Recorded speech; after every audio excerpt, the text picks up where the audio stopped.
Bismillahirrahmanirrahim. Assalamualaikum warahmatullahi wabarakatuh.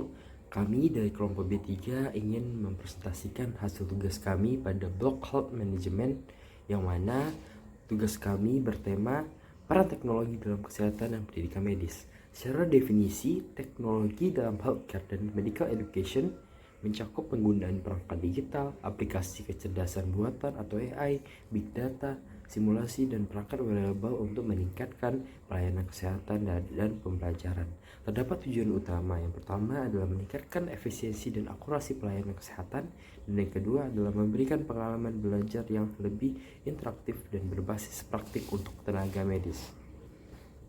Baik, selanjutnya ada teknologi dalam pelayanan kesehatan. Yang pertama ada Electronic Health Records, yang dimana ini merupakan digitalisasi catatan medis pasien untuk memudahkan akses, kolaborasi, serta analisis data. Selanjutnya ada telemedicine, ini merupakan layanan kesehatan jarak jauh melalui video call, chat, atau aplikasi diperuntukkan untuk konsultasi dengan dokter sehingga dapat mengakses kesehatan di daerah terpencil dan menghemat waktu dan biaya pasien. Dalam dunia kedokteran kita mengenal artificial intelligence dan juga kombinasi dengan machine learning, di mana artificial intelligence atau kecerdasan buatan dalam dunia kedokteran contohnya adalah aplikasi AI di kesehatan, di mana dia dapat digunakan juga sebagai alat diagnosa berbasis gambar. Contohnya adalah radiologi, di mana radiologi itu adalah contoh daripada AI.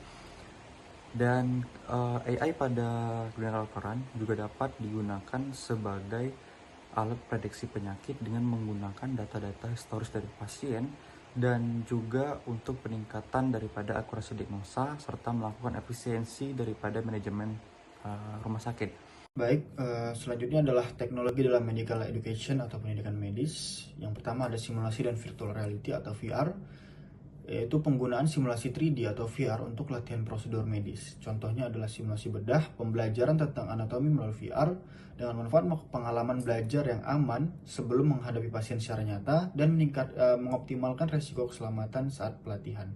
Yang kedua ada augmented reality atau AR, yaitu memadukan elemen digital dengan dunia nyata untuk membantu pembelajaran. Contohnya adalah Microsoft HoloLens untuk mempelajari organ tubuh secara interaktif dengan manfaat yaitu memvisualisasikan organ dan prosedur secara. Lalu ada e-learning dan platform digital, di mana contoh dari platformnya itu adalah Coursera, Khan Academy, Medscape, dan aplikasi khusus universitas. Di mana manfaat dari aplikasi-aplikasi ini yaitu pembelajaran fleksibel dengan akses kapan saja dan di mana saja. Nah, lalu ada juga manfaat yang lainnya yaitu sumber daya global tanpa batas geografis. Lalu kita lanjut ke artificial intelligence dalam pembelajaran, yang seperti contohnya ada aplikasi seperti adaptive learning untuk kebutuhan individu, ada chatbots untuk menjawab pertanyaan mahasiswa medis. Yang keempat yaitu tantangan dalam implementasi teknologi. Nah, di sini ada beberapa tantangannya. Yang pertama kendala finansial, di mana biaya perangkat dan pelatihan tenaga medis. Kemudian yang kedua keamanan data. Ini dapat menimbulkan resiko pelanggaran data dan privasi pasien. Kemudian yang ketiga resistensi terhadap perubahan, sehingga tidak semua tenaga medis siap mengadopsi teknologi baru. Nah, yang keempat tantangannya yaitu kebutuhan infrastruktur. Ini di mana akses internet dan perangkat yang memadai di daerah terpencil. Baik, di sini saya akan melanjutkan presentasi dari teman saya, yang itu pada poin kelima, ya, masa depan teknologi dalam healthcare dan pendidikan medis. Yang pertama itu adalah AI yang lebih cerdas, yaitu meningkatkan kemampuan prediksi dan personalisasi pengobatan. Lalu ada juga wearable device dan IoT, itu adalah pemantauan kesehatan real time secara lebih luas.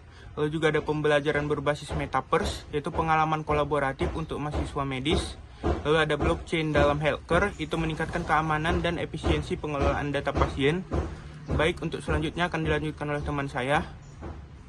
Baik, selanjutnya terkait dengan kesimpulan. Jadi yang pertama, teknologi memiliki peran yang krusial dalam transformasi layanan kesehatan dan pendidikan medis.